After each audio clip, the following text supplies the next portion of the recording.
உறவுகள் அனைவருக்கும் வணக்கம். ரவி நல்ல சோல்னா பைக்கில் அள்ளி கொண்டு வந்திருக்காரு. பாட்டில் கடப்பட கடப்படன்னு ஆடுது. முத்து கவனிக்கிறாங்க. டே ரவி அண்ணா, உன் மனசு புண்பட்டு போயிருக்கு இல்லையா, அதை தான் ஆத்திரக்கு வந்திருக்கேன் அப்படிங்கிறாங்க. வாடா டம்ளர்லாம் எடுத்துகிட்டு வரவா, வேணாண்ணே அப்படியே அப்படின்னு சொல்லிட்டு மாடிக்கு போகிறாங்க.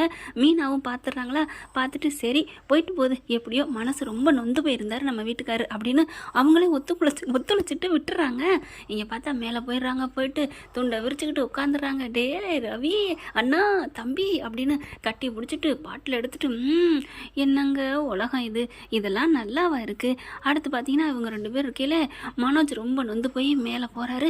டேய் தம்பிங்களா, என்னங்கடா இப்படி ஒரு காரியம் பண்ணிகிட்ருக்கீங்க, ஐயோ இவன் வந்துட்டானே, இவன் என்ன சொல்லுவான் அப்படிங்கல. இல்லை அண்ணே அப்படின்னு ரவி சொல்ல, ஏண்டா அண்ணே ஒருத்தன் இருக்கான், கொஞ்சமாவது பயம் இருக்காடா. இல்லை ஒன்றும் இல்லை, நீயே மனசு கஷ்டப்பட்டு நொந்து போயிருப்பில்ல, அதனால தான். நீங்கள் இப்போ எதுக்காக அதை அடிக்க வந்திருக்கீங்க, எங்களுக்கு மனசு நொந்து போயிருக்கு, அதனால தான். அப்போ நானும் நீங்கள் ஒன்று தானடா, அண்ணனை விட்டுட்டு நீங்கள் மட்டும் தனியாக அடிக்கலாமாடா. டே அண்ணா அடா கூடடா அப்படின்னு போய் ஒரு பாட்டில் பிடுங்குறாரு. வாங்கடா வாங்கடா அப்படின்னு சொல்லிட்டு ரொம்ப சந்தோஷப்பட்டுட்டு அடிக்குதுங்க.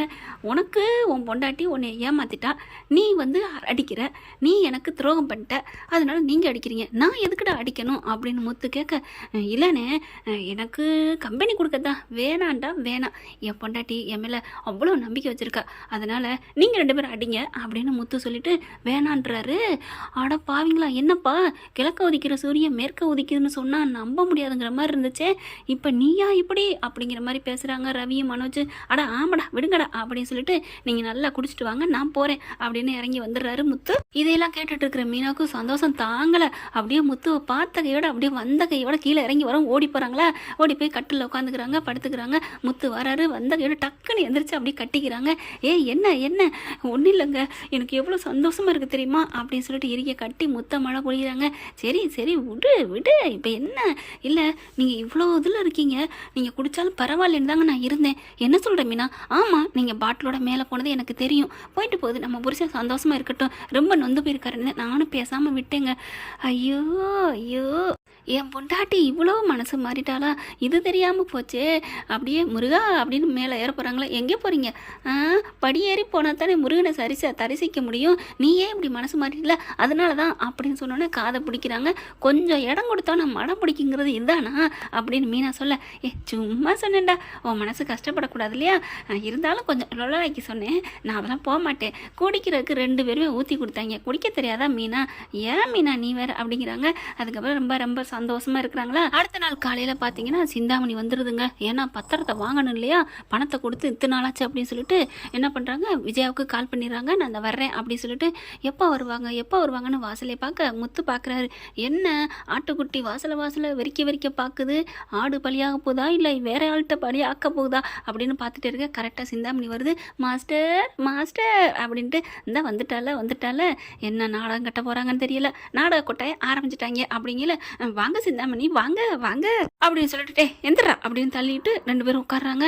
அப்புறம் மாஸ்டர் நல்லா இருக்கீங்களா அப்படின்னு கேட்க, அப்புறம் எங்கள் அம்மா தான் எதுவுமே இப்போ ஆரம்பிக்கல எந்த கிளாஸும், இப்போ எதுக்கு வந்திருக்கிறீங்க அப்படின்னு முத்து கேட்க, என்ன முத்து இப்பெல்லாம் பேசுகிற, மாஸ்டர் அதெல்லாம் குரு, எங்களுக்கு தெய்வம் மாதிரி, மறக்க முடியுமா என்ன, ஏதாவது புதுசாக ஆரம்பிப்பாங்க, அதில் நான் சேர்ந்து கற்றுக்கலான்னு தான். அட்டே அப்பா, எது ஆரம்பித்தாலும் நீங்கள் வந்துடுவீங்க போல இருக்கே. ஆமாம் முத்து எனக்கு பிடிக்கும், ஏன்னா மாஸ்டர் எனக்கு ரொம்ப பிடிச்சிருக்கு. ஓ அப்படியா, அப்படின்னா எங்கள் அம்மா விஷம் தயாரிக்கிற கம்பெனி ஆரம்பிக்க போகிறாங்க, அதில் நீங்கள் போகிறீங்களா, போயிட்டு போகிறோம், அதை சாப்பிட்ற கம்பெனியை ஆரம்பிக்கிறாங்களாம், அதையும் சாப்பிட போகிறாங்களா, நீங்களும் சாப்பிட்றீங்களா, சாப்பிட்டு என்ன முத்து அப்படின்னு அதிர்ச்சியாக நிற்கிறாங்க. பின்ன என்னங்க நினச்சிட்ருக்கீங்க, போ முத்து, என்ன மாஸ்டர் உங்கள் பிள்ளை இப்படி பேசுகிறான், அதை விடுமா அப்படின்னு சொல்லிட்டு பேசிகிட்டு இருக்காங்க.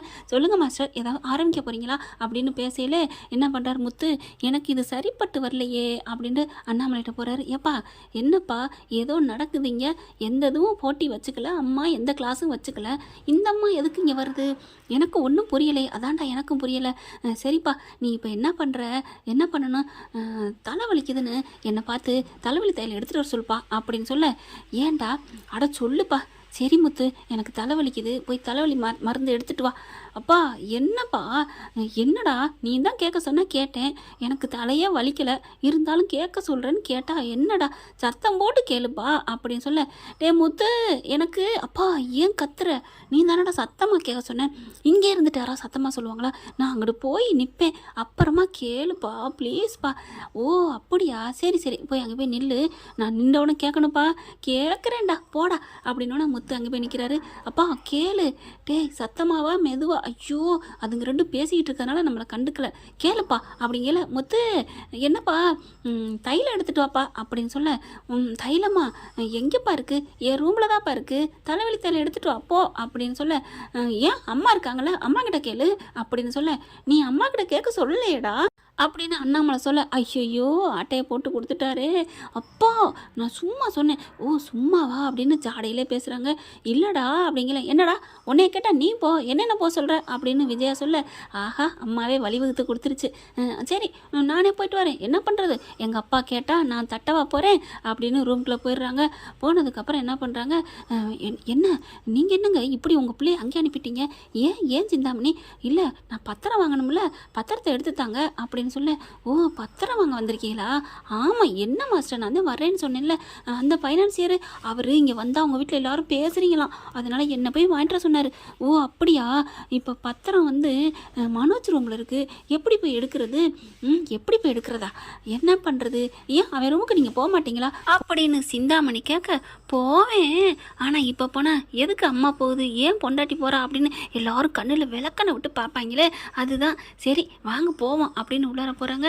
ஆனால் முத்து போயிட்டு என்ன பண்ணுறாரு, கரெக்டாக தைலம்லாம் எடுக்கலாங்க, டக்குன்னு அங்கிட்டுக்குன்னு பார்க்குறாரு, எந்த இடத்துல செட் பண்ணலாம் அப்படின்ட்டு தன்னோட மொபைலை எடுத்து அப்படியே செட் பண்ணி பொருத்தி வச்சிடுறாரு. வேக வேகமாக மொபைலை வச்சுட்டு வேக வேகமாக அங்கேருந்து வெளியில் கிளம்பிடுறாரு. வெளியில் வந்தவர் அண்ணாமலைகிட்ட வந்து பக்குவமாக பத்திரமா உட்காந்துக்கிறாங்க. எங்கப்பா அம்மாவை காணா, ஓ மனோஜ் ரூமுக்கு போயிருக்காடா, மனோஜ் ரூமுக்கா, எதுக்கு, அவள் போனது இருக்கட்டும்டா, நீ எதுக்கு இப்போ தைலம் கேட்டால் எங்கே தைலம் எடுக்காமல் வந்திருக்க, அப்பா அதெல்லாம் ஒரு காரியம் இருக்குப்பா, நான் அப்புறம் சொல்கிறேப்பா, என்னடா காரியம், ஏப்பா நீ சொல்கிற மாதிரி நடந்துக்கப்பா, என்னடா ஒன்றும் புரியலை அப்படிங்கல. உள்ளார போயிட்டு என்ன பண்ணுறாங்க, டக்குன்னு முத்து போயிடுறாரு. என்ன இங்கே என்ன ரெண்டு பேரும் பண்ணுறீங்க அப்படின்னு கேட்க, ஏன் உனக்கு என்ன, என் மய ரூமுக்கு நான் வர்றேன், சரி இந்த சிந்தாமணி மேடம் எதுக்கு இங்கே வர்றாங்க, நான் மாஸ்டர் கூட வந்தேன், என்ன மாஸ்டர் கூட வர்றீங்க, டே எனக்கு தைலம் எடுக்க வந்தேன் அப்படிங்கிறாங்க. தைலம் தான் அங்கே இருக்கே, அப்பா எடுத்துகிட்டு சொன்னார் அப்படின்னு சொல்ல, எனக்கு தலைவலி இல்லைடா, எனக்கு நெஞ்சு வலி, அதனால எடுக்க வந்தேன். ஓ நெஞ்சு வலி தைலம் இங்கே இருக்கா உங்கள் பையன்கிட்ட அப்படின்னு முத்து கேட்க, இல்லை இருக்குமோன்னு வந்தேன்டா அப்படின்னு சொல்லிட்டு இருக்கல. இப்போ என்ன பண்ணுறது, மாஸ்டர் உங்கள் பையன் போகமாட்டானா, இவ்வளோ இடைஞ்சல் பண்ணுறான், அதான் நான் சொன்னேன்ல வீட்டில் எனக்கு இவன் தான் இடைஞ்சல்ட்டு, என்ன பேசுகிறேன் அப்படின்னு சொல்ல, ஒன்றும் இல்லை அப்புறம் இங்கே நின்றுட்டுருக்கீங்க, சே நீங்கள் வாங்கம்மா சிந்தாமணி வா நம்ம ரூமில் போய் தேடுவோம் அப்படின்னு கூட்டிகிட்டு போயிடுறாங்க. மாஸ்டர் பத்திரம் எடுக்க வேணாமா, அப்புறம் பார்த்துக்கலாம் வா அப்படின்னு சொல்லி கூட்டிகிட்டு தன்னோட ரூமுக்கு போகிறாங்க. அங்கே போயிட்டு உட்காந்து வேகமாக கதவை சாத்துறாங்க. போங்கட்டி போங்க, கதவை சாத்துவீங்கன்னு தெரியும்ல, அதான் இங்கே வச்சுருக்கேன்ல உங்களுக்கு ஆப்பு, பெரிய ஆப்பா அப்படின்ட்டு போகிறாரு. என்னடா நடக்குது, அப்பா எனக்கு என்னமோ இங்கே டவுட்டாக இருக்குப்பா, சிந்தாமணி வர்றதும் போகிறதும் எனக்கு பிடிக்கல, அந்த பொம்பளை ஒரு விஷம் தேல் கொடுக்கு, அதை நம்பி அம்மா விடுது, பிடிக்கிறேன் இன்னைக்கு பிடிக்கிறேன் கையும் களவுமா அப்படிங்கிறாங்க. என்னடா பண்ணியிருக்க, இருங்கப்பா பொறுமை அப்படின்னு சொல்லிட்டு இருக்கல. ஒரு 10 நிமிஷம் பேசுகிறாங்க. பேசிட்டு என்ன பண்ணுறாங்க, சரிங்க மாஸ்டர் நான் நீங்கள் வாங்க, நான் அங்கே ஆஸ்பத்திரிக்கு போயிட்டு உங்களை நான் அப்புறம் கூப்பிட்றேன், சரி நீங்கள் போங்க, நான் கொஞ்சம் நேரத்தில் வர்றேன், எனக்கும் பாடி ஃபுல் செக்கப் பண்ணணும் அப்படின்னு சொல்லிட்டு சிந்தாமணி அனுப்பிடுறாங்க. இங்கே விஜய் என்ன பண்ணுறாங்க, வெளியில் வருது.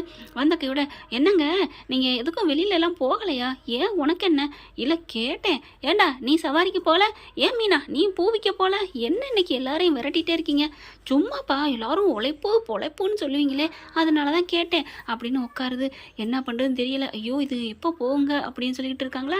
முத்து என்ன பண்ணுறாரு, அப்பா அம்மா கிட்ட கொஞ்ச நேரம் பேச்சு கொடுக்குறீங்க, நான் எப்படியாவது ரூமுக்கு போயிட்டு ஒரு விஷயத்தை பண்ணிட்டு வந்துடுறேன், என்னடா பண்ண போகிறேன், அப்பா நான் சொல்கிறத கேளுப்பா, சரி இப்போ பாரு நான் என்ன பண்ணுறேன்னு, என்னப்பா பண்ண போகிறேன், இரு விஜயா அப்படின்னு கூப்பிட, என்னங்க எனக்கு உன் கையால் நீ ஒரு சுக்கு காப்பி போட்டு கொடுப்பவாரு, அதை போட்டு தாயேன், என்னங்க சொல்கிறீங்க, உங்களுக்கு என் கையால் போடுறது பிடிக்குமா, ஆமாம் விஜயா ஆரம்பத்துலேருந்து இன்னைக்கு வரைக்கும் உங்ககிட்ட பிடிச்ச ஒரே ஒரு விஷயம் அப்பப்போ நீ போட்டு கொடுக்குற சுக்கு காப்பின்னு தான் அப்படின்னு விஜயா பார்த்து போட்டு தருவியா விஜயா அப்படின்னு கேட்க, இந்த போட்டு தர்றேங்க, எனக்கு அதை விட வேற என்ன வேலை அப்படின்னு ஓடுறாங்க.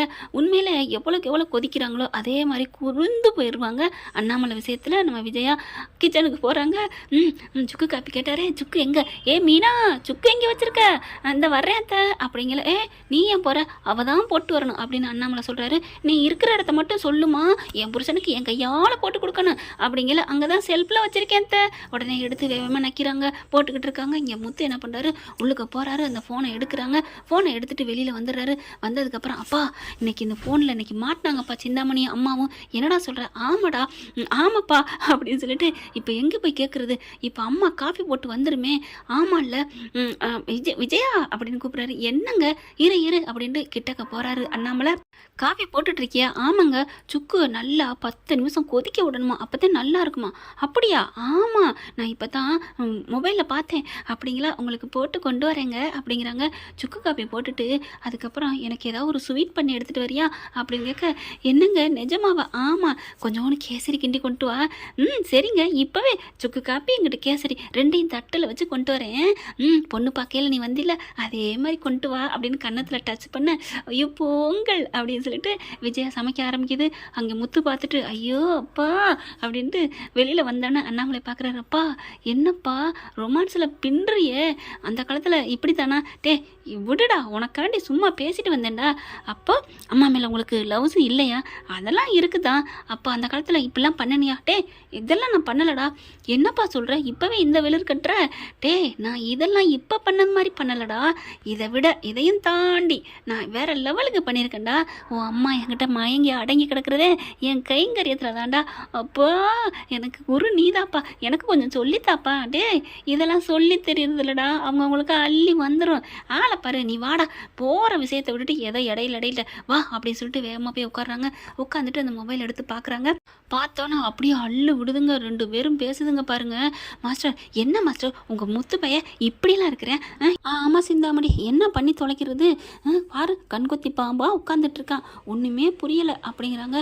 ஆமாம், இருந்தாலும் இந்த பத்திரத்தை எப்படியாவது கொண்டு போய் கொடுத்துட்டா தான் எனக்கு நிம்மதி, இல்லைன்னா அவன் போட்டு அலப்பி எடுப்பான் அப்படின்னு சொல்ல, பத்திரம் என் மனோஜ் ரூமில் தான் இருக்குது, அவன் உள்ளுக்க வச்சுட்டு போயிட்டான் போல இருக்கு, அதையும் எடுக்க விட மாட்டேங்கிறேன் இந்த முத்து பையன் அப்படின்னு பேச, ஏன் மாஸ்டர் உங்களுக்கு இந்த பையன் நான் மட்டும் பயப்படுவீங்களோ அப்படின்னு சொல்ல, பயமா? இவன் எவ்வளவு அறிவாளி தெரியுமா? இவன் படிக்கலைன்னு நான் சும்மா தான் பேருக்கு சொல்லுவேன். அதாவது பேச மாட்டேன் வீக்கு பில்டிங் ஸ்ட்ராங்குன்னு சொல்லுவாங்க இல்லையா, அந்த மாதிரி இவனை பற்றி நான் அப்படி சொல்லி நான் உதறலை தடுத்துக்கிறேன் சிந்தாமணி, உனக்கு அதெல்லாம் தெரியாது. மாஸ்டர் என்ன சொல்கிறீங்க? அட ஆமாம், நான் என் பிள்ளைய படிப்பாளி அறிவாளின்னு சொல்கிறேனே மனோஜ், அவன் ஒரு மண்ணு வேஸ்ட்டு, சும்மா லூசு பையன். அவன்லாம் ஒரு படித்தது மட்டும்தான், எப்படி படித்தான்னு தெரில, ஒன்றுத்துக்கும் உதவாக்கற. போயிட்டு கல்யாணம் பண்ணிட்டு அவ கூட 2 வருஷம் குப்பை கொட்டியிருக்கேன் பார்த்தியா. ஆனால் முத்து அப்படி இல்லை, உண்மையிலே அறிவாளி. அவன் படிக்காத மட்டும்தான், ரொம்ப நல்லவன், ரொம்ப அம்மா அப்பான பாசம். இத்தனைக்கு என் பிள்ளைய ஒரு நாள் கூட என் மையனேன்னு கூப்பிட்டதில்ல, ஆனால் என் மேலே எவ்வளோ பாசமாக இருப்பேன் தெரியுமா? இப்போ கூட ரோட்டில் ஏதோ ஒரு ஆபத்து வருதுன்னா, அம்மாவா நீ அம்மாவாத ஆட்டுக்குட்டியாவது அப்படின்னு நான் உசுரா நினைக்கிறேன். மனோஜ் என்னை அம்போன்னு விட்டுட்டு ஓடிடுவான். ஆனால் அந்த முத்து இருக்கானே என்னை அப்படி பார்ப்பான், அம்மா விட்டுட்டு நான் போக மாட்டேன்னு 2 கையிலையும் பிடிச்சி தூக்கிட்டு ஓடிடுவான் தெரியுமா அப்படின்னு சொல்லல. என்ன மாஸ்டர் இவ்வளோ பாசம் வச்சுருக்கீங்களா உங்கள் பிள்ளை மேலே? பாசத்தை நான் வச்சுருக்கேன்னு சொல்ல முடியாது சிந்தாமணி, நான் நடப்ப சொல்கிறேன். அவன் நல்லவன், அறிவாளி, ரொம்ப நல்லவன். ஆனால் நான் உன்னை பெற்று வச்சுருக்கேனே, இந்த ஒரு படத்தில் சத்யராஜ் பண்ணுவார் பார்த்தியா, வருத்தப்படாத வாலிபர் சங்கத்தில், அந்த மாதிரி தான் ஊருக்கு மெப்பனையாக நம்ம பிள்ளைய தூக்கி வச்சு பேசிட்டோமேன்ட்டு இவனை விட்டு கொடுக்காம பேசுகிறேன். மற்றபடி இவனை பெற்றதுக்கு பதில் நான் முத்துவை பெற்றிருக்கலாம். ஐயோ அவன் அப்படி நல்லவன் அப்படின்னு சொல்லையிலே அப்படியே முத்து கண்ணு கலங்குறாரு. அப்பா என்னப்பா இவ்வளோ நல்லபடியாக பேசுகிறாங்க, என்னை பற்றி அம்மா மனசில் இவ்வளோ நல்ல எண்ணம் இருக்கா அப்படிங்கல. ஆமாடா, உன்னை பற்றின அடிப்படை குணம் எல்லாருக்கும் தெரியும் தானே, அவளும் மனசி தானே. அப்போது என் மேலே இவ்வளோ பாசமாக இருக்கா? அப்போ அந்த பையன் மேலே, மனோஜ் மேலே, அந்த ஓடுகாலி மேலே சும்மா ஊருக்கு மெப்பனைக்கு நடிக்குதா? ஆமாடா, உண்மையிலே உன் மேலே இவ்வளோ உயிராக இருக்காளே அப்படின்னு அண்ணாமலை சொல்ல, உடனே முத்து பார்க்குறாங்க. அப்போ ஏப்பா இப்படி? அதான் அவளே சொல்லிட்டாளேடா. ஆமாப்பா, ஐயோ எனக்கு தாங்க முடியலப்பா. ஏண்டா அம்மாவை பிடிக்க போகிறேன்னு சொல்லிட்டு இப்போ நீ விழுந்துட்டியடா குளிக்கல? அதான் தெரியலையேப்பா. அடுத்து கேட்பான் இன்னும் என்ன சொல்லுதுன்னு. மாஸ்டர் உங்கள் பையன் உண்மையிலே நீங்கள் சொன்ன மாதிரி சும்மா வேஸ்ட்டு, அந்த ரோஹிணி கூட நான் பேசிக்கிட்டு இருந்தான், நான் பார்த்தேன். என்ன சொல்கிற அப்படிங்கல. ஆமாம் மாஸ்டர், நான் பார்த்தேன். ஷோரூம்லேருந்து வெளியில் வந்தா பேசிக்கிட்டு இருந்தா, ஒரு வாட்டி கோயிலில் வச்சு பார்த்தா அங்கங்கே பேசிக்கிட்டே இருக்கிறா. பார்த்து உங்கள் பிள்ளைய அடக்கி வைங்க. ஆமாம் ஆமாம், அவன் ஒரு கேடதை, நான் தான் சொன்னேனே. இப்போ கூட பத்திரத்தை எங்கே வச்சுருக்கீங்க? அவன் ரூமில் தான் இருக்குது. காசை வாங்கிட்டு வந்தாச்சு, கொடுத்தாச்சு, கொண்டு போய் கொடுப்போம் அப்படின்னா கொடுப்போம் கொடுப்போம், இருமா பத்திரமா ஒரு நாளைக்கு நான் 10 நாளைக்கு வச்சு பார்த்துட்டு கொடுப்பேன்னு சொல்கிறேன் அப்படின்னு விஜயா சொல்ல, மாஸ்டர் இதெல்லாம் சரி வராது, நீங்கள் போயிட்டு எடுத்துகிட்டு வாங்க அப்படின்னு சொல்ல, எடுத்துகிட்டு வர்றதா? இப்போல்லாம் போனால் உட்காந்துருக்கேன்னு சொன்னோன்னே என் அறிவாளி புள்ள அவன் அப்படியே ஆஞ்சு பிடிவேன். நீங்கள் போங்க, நான் அப்புறமாக்கி இந்த மனோஜ் துணிமெல்லாம் எங்கே போட்டேன் அப்படின்னு தெரியலன்ட்டு ரூமுக்குள்ளே போய் அதுக்கப்புறம் எடுத்துகிட்டு வந்து உங்ககிட்ட எப்படியா சேர்த்துருவேன் சிந்தாமணி அப்படின்னு சொல்ல, சரிங்க மாஸ்டர் உங்களை நான் நம்புகிறேன் அப்படிங்கிறாங்க. நீங்கள் பணம் கொடுத்துருக்கீங்க, உங்களுக்கு நாங்கள் துரோகம் பண்ணுவோமா என்ன? ஆனால் என் புருஷனுக்கும் என் முத்துக்கும் தெரியவே கூடாது, தெரிஞ்சால் அவ்வளவுதான். சரி மாஸ்டர், இப்போ பத்திரத்தை எங்கே வச்சுருக்கீங்க? அவன் கபோர்டில் தான் உள்ளார வச்சுருக்கேன், நீங்கள் போங்க உங்களுக்கு வரும் அப்படின்னு சொல்லி அனுப்பி வைக்கிறாங்க. சரி சரி மெல்ல வாங்க அப்படின்னு கதவை திறக்கிறாங்க. மாஸ்டர் நான் பார்த்தீங்களா, நீங்கள் சொன்னது சரிதான், உங்கள் பிள்ளை அங்கே தான் உட்காந்துருக்கான். நான் தான் சொன்னேன்ல வாட்ச்மேன் கூட கொஞ்ச நேரம் தூங்கிடுவேன், இவன் இருக்கானே. இவனும் சரி அதே மாதிரி இவன் பொண்டாட்டியும் சரி, அவளும் ரொம்ப நல்லவ. என் குடும்பத்தில் நான் அவளை எத்தனை வாட்டி எட்டி மிதிச்சிருக்கேன், அத்தனை உதயம் தாங்கிக்கிட்டு இங்கே தான் வாழ்றா. மற்றவளா இருந்தா இந்த பணக்காரின்னு சொல்கிறேனே ஸ்ருதி, அவளெல்லாம் ஒரு என் சின்ன நெகக்கண்ணு பட்டாலும் சரி, ஒரு பார்வை திட்டினாலும் சரி, போடி கொய்யால அப்படின்னு என்னை மிதிச்சுட்டு போயிட்டே இருப்பா. ஆனால் இவ அப்படி இல்லை, நான் என்ன பேசினாலும் வாங்கிக்கிட்டு இருக்கிறா. அவளும் நல்லவ தான், என்ன பண்ணுறது, அவர் கூட்ட அந்த மருமகன் நான் திட்டிட்டேன், அதனால நான் அந்த கெத்தை மெயின்டைன் பண்ணிட்டு இருக்கேன். ஆனாலும் எங்கள் வீட்டுக்கு வந்த மகாலட்சுமி தான் மீனா. சரி விடு. என்ன மாஸ்டர், என்ன நீங்கள் 2 பேரும் பிடிக்கலன்ட்டு அவங்கள பற்றி இவ்வளோ உயர்வாக சொல்கிறீங்க? என் அடி மனசில் உள்ளதை சொன்னேன் சிந்தாமணி. இப்போ உனக்கு அது என்ன? இப்போ உனக்கு தேவை பத்திரம் தானே, போ, நான் இன்னும் 1 மணி நேரத்தில் உனக்கு பத்திரத்தோடு வர்றேன் அப்படின்னு சொல்லிட்டு வெளியில் கதவை திறந்துட்டு வராங்க. அப்படியே பார்த்தா அதோட முடியுதா. இப்போ எல்லாத்தையும் பார்த்தோன்னே முத்து பார்க்குறாங்க. அப்பா ஒரு விஷயம் நல்ல விஷயம்னு நான் சந்தோஷப்படுறதா, இல்லை இப்படி அம்மா கொடுக்க போகுதே அப்படின்னு கெட்ட விஷயம் நினச்சி நான் வேதனைப்படுறதாப்பா, என்னப்பா நான் இப்போ படணும் அப்படின்னு சொல்லி இங்கே திரும்புகிறாங்க. மீனா நின்று அழுதுகிட்டு இருக்காங்க. யார் அது, எவ்வா அவ அப்படின்னு திரும்புகிறாங்க. மீனா என்ன, என் அத்தை அவங்க மனசில் என்னை பற்றி எவ்வளோ உயர்வாக வச்சுருக்காங்க, எனக்கு அழுகையோ வருதுங்க அப்படிங்கிறாங்க. சரி சரி விடு அப்படின்னு சொல்லிட்டு, இப்போ இந்த நல்ல விஷயத்தை விட பத்திரம் கைமாற போகுதேப்பா, இப்போ என்னப்பா பண்ணுறது? ஆமாடா முத்து, இப்போ என்னடா பண்ணுறது, பத்திரம் போதே. அப்போ பணத்தை கொடுத்துட்டாங்களா? இவ போய் பேங்க்லேருந்து வாங்கிட்டு வந்துட்டாளா? அப்போ பத்திரம் இங்கே இருக்கா அப்படின்னு செம்ம காண்டாகிறாங்க. இப்போ என்னடா பண்ணுறது? அப்பா கவலைப்படாதப்பா, இப்போ கேசரி கிண்டாங்கன்னு ஓடுப்பா, கேசரியோட கொஞ்சம் வடை கேளுப்பா அப்படிங்கல. லேட்டாகும், திட்டு வாடா. அப்போ வடை கேட்க லேட் ஆகும்னா என்ன பண்ணுறது? ஒரு காரமாக ஏதாவது செய்யன்னு சொல்லுப்பா, உருளைக்கிழங்கு வறுத்து கேளுப்பாட்டே, அது நெஞ்சு வலின்னு வறுத்து தரமாட்டாடா. ஐயோ ஆமாம் இல்லை, அப்போ இன்னொரு ஸ்வீட் கேளுப்பா, இல்லைன்னா ஒரு முட்டை தோசை கேளுப்பாட்டே, அதுவும் பொரிக்க மாட்டாடா, இல்லைன்னா ஒரு சாத தோசையாவது கேளுப்பா. சரி சரி இரு அப்படின்னு போகிறாரு. உள்ளுக்கு போக இவங்க எல்லாம் ரெடி பண்ணிட்டு இருக்காங்க. இதை வந்துட்டேங்க விஜயா, அப்படியே ஒரு தோசை பண்ணிடுறேன். தோசையா என்னங்க இன்றைக்கி உங்கள் என் கையால் சாப்பிடணும் உங்களுக்கு ஆசை வந்துருச்சா? ஆமாம் விஜயா அப்படிங்கல, இந்த போட்டு தரேன் அப்படின்னு போடுறாங்க. டக்குன்னு என்ன பண்ணுறாரு, அப்பா எங்கள் வீட்டில் எனக்கெல்லாம் பத்திரம் நிறையா கிடக்குப்பா, கண்டது அதை எடுத்துக்கொண்டு மாட்டே, அதெல்லாம் பார்த்துட்டு கண்டுபிடிச்சிடுவாங்கடா. இப்போ என்ன பண்ணலாம், ஒன்று செய்வோமா? என்ன, இந்த மனோஜ் ஏற்கனவே இப்படி தான் போலி பத்திரம் தயாரித்தான், அது இருக்குது, எடுத்துகிட்டு வந்து வைப்போம். அப்பா சூப்பர்ப்பா வாப்பா அப்படின்னு வேகமாக போய் எடுத்துகிட்டு வந்து அந்த ஒரிஜினல் பத்திரத்தை டப்புன்னு தேடுறாங்க. எடுத்துட்டு அதை அப்படியே உள்ளார வச்சுட்டு இப்படி வர்றாங்க. முத்து வந்துடுறாரு. அண்ணாமலை வெளியில் வர விஜயா வந்துடுதுங்க எல்லாத்தையும் கொண்டுக்கிட்டு. என்னங்க அங்கே நிற்கிறீங்க? இல்லைம்மா உன்னை தேடித்தான் வந்தேன், நீங்கள் வந்தீங்கன்னா அங்கேயே உட்காரலாம்ல, ஏசியில் உட்காந்து சாப்பிடுவோன்னு. வேணாங்க நம்ம ஹால்லே உட்காந்து சாப்பிடுவோம் அப்படின்னு சொன்னோன்னே கிட்டக்க வந்து உட்காடுறாங்க மரக்கடிக்கிறதுக்கு. விஜயா உன் கையால் இது பண்ணியா விஜயா? ஆமாம் இந்தாங்க சுக்கு காப்பி, ஆறி போயிருக்குமே. ஆறாது மாமா, நீங்கள் சாப்பிடுங்கள் அப்படின்னு சொல்ல, என்னது மாமாவா? இல்லை சொல்லி பார்த்தேன், முன்னாடி இப்படித்தானே நான் சொல்லுவேன் அப்படின்னு சொல்லிட்டு காப்பியை கொடுக்குறாங்க. காப்பியை அவர் வாங்கி குடிக்கிறாரு. ஆஹா ஐயோ அமிர்தமுடா அமிர்தம் அப்படிங்கிறாரு அண்ணாமலை. அப்புறம் இந்த கேசரி சாப்பிடுங்க அப்படிங்கிறாங்க. கேசரி ஒரு வாயில் கூட எடுத்து வைக்கல. பாடாவதி, அட கூறுகட்ட குக்கரே, விளங்காமுட்டி, இப்படி அடி நீ ஆக்கி வைப்ப அப்படின்னு சொல்லிட்டு டே அப்படின்னு முத்து பார்க்குறாரு. அப்படிங்கிறாரு. அதுக்கப்புறம் தோசைங்க அப்படிங்கிறாங்களா? இல்லைம்மா நீ கொடுத்த இந்த 2 ஐட்டமே வயிறு நிறைஞ்சிருச்சு, தோசையை வச்சிரு வந்துருமா. ஏங்க உங்களுக்கு பொடி பெப்பரு எல்லாம் போட்டு வெங்காயம்லாம் கட் பண்ணி உங்களுக்கு சூப்பராக சுட்டு வந்திருக்கேங்க அப்படின்னு விஜயா சொன்னோன்னே முத்து வராரு. அப்பா சாப்பிட்டா என்ன, நான் சாப்பிட்டா என்ன, கொடுங்கம்மா அப்படின்னு வாங்குறாங்களா. விஜயா அப்படியே பார்க்குது. ப்ளீஸ்மா, நானும் உங்கள் பிள்ளை தானே அப்படின்னு சொன்னோன்னே அவங்களுக்கு பழைய நினைப்பு வருது. அதாவது சிந்தாமணிகிட்ட சொன்னது, என் பிள்ளை நல்லவன், என் கையால் அவனுக்கு ஒன்றுமே கொடுக்கல தான் அப்படின்னு நினச்சி பார்த்துட்டு, சரி இந்தா தின்னு அப்படின்னு கொடுக்குறாங்க. அதுக்கப்புறம் எங்க வெளியில் எங்கேயும் போகலையா? போகலான் இருக்கேன் விஜயா, நம்ம 2 பேரும் படத்துக்கு போயிட்டு வருவோமா? என்னது படத்துக்கா? படத்துக்கெலாம் போக வேலை இல்லை, எனக்கு நேரம் இல்லை, எனக்கு வேலை இருக்குது, எனக்கு போய் எனக்கு என்ன சொல்கிறதுன்னு புரியலை, அவனுடைய ட்ரெஸ் எல்லாம் துவைக்கணும், மனசு துவைக்க சொன்னான் அப்படின்னு அதை பழைய அந்த விட்டதுலேருந்து ஆரம்பிக்கிறாங்க. போடி போ, இங்கே ஒன்றால் ஒன்றும் பண்ண முடியாது அப்படின்ட்டு முத்து அண்ணாமலை என்ன பண்ணுறாங்க, இப்போ நம்ம இங்கே இருக்கக்கூடாது, வெளில கிளம்புவோம் அப்படின்னு 2 பேரும் கிளம்பிடுறாங்க. கிளம்புன கையோட போயிட்டு இந்த அம்மா என்ன பண்ணுது, பத்திரத்தை எடுத்துகிட்டு வேகமாக சிந்தாமணி இருக்க இடத்துக்கு போகிறாங்க. என்ன மாஸ்டர் இவ்வளோ லேட் ஆகிட்டீங்க அப்படின்னு சொல்லி பத்திரத்தை வாங்கிட்டு கொண்டுட்டு போய் அந்த ஃபைனான்ஸ் சீட்டை கொடுக்க போகிறது மாதிரி ஆக்டிங்கை கொடுக்குறாங்க. விஜயாவும் சரி நான் போயிட்டு வரேன் அப்படின்னு சொல்ல, கிளம்புங்க மாஸ்டர் அப்படின்ட்டு ஃபைனான்ஸ் சீட்டை போய் கொடுக்க போகிற மாதிரி போயிட்டு வாங்கி பார்க்குறாங்க. பத்திரம் வந்துருச்சு, இன்னும் கொஞ்ச நாள் அவளை போய் இருக்கு கச்சேரி அப்படின்னு ரொம்ப சந்தோஷமாக பத்திரத்தை உம்மான்னு முத்தம் கொடுத்துட்டு வைக்கிறாங்க பீரோவில். அடுத்து என்ன நடக்கும், பத்திரத்தை கொண்டு போய் கொடுத்து வீட்டை காலி பண்ணுங்கன்னு சொல்லுவாங்க. ஆனால் அங்கே இருக்கிறது போலி பத்திரம், ஒன்றும் வேலைக்கு ஆகாதுன்னு சொல்லி நீங்கள்லாம் காலி அப்படின்னு அனுப்பத்தான் போகிறார் நம்ம தலைவர். என்ன ஃப்ரெண்ட், இப்படியும் போக வாய்ப்பு இருக்கா? பார்க்கலாம் என்ன நடக்க போகுதுன்னு. தேங்க்யூ. இந்த வீடியோ உங்களுக்கு பிடிச்சிருந்தா தயவு செய்து லைக் பண்ணுங்க. இன்னும் அப்டேட்ஸ்க்காக சேனலை சப்ஸ்கிரைப் பண்ண மறக்காதீங்க. நம்ம கிட்ட இருக்க எல்லா சேனல்ஸோட லேட்டஸ்ட் வீடியோ அப்டேட்ஸ்க்காக மேல ரைட் சைடுல காட்டுற லிங்கை கிளிக் பண்ணி வாட்ஸ்அப் குரூப்ல ஜாயின் பண்ணுங்க. உங்களிடம் விடைபெறுவது நான் உங்கள் மெஹர்.